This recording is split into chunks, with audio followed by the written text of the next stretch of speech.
ELTER, Integrated European Long-Term Ecosystem, Critical Zone, and Socio-Ecological Research. For decision makers.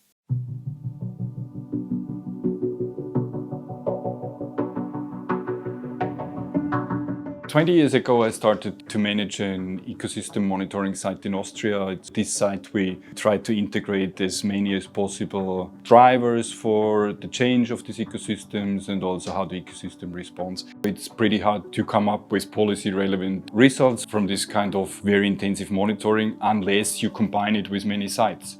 And this is where ELTER comes in.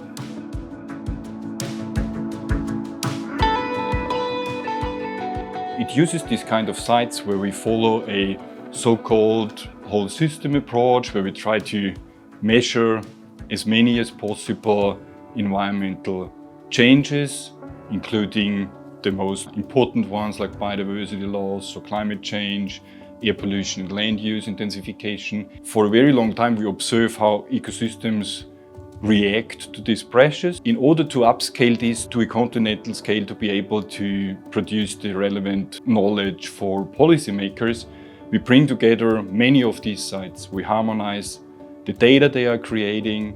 We are producing services which can be used by different stakeholders from the scientific community to the policy community. It's an innovative research infrastructure, of course.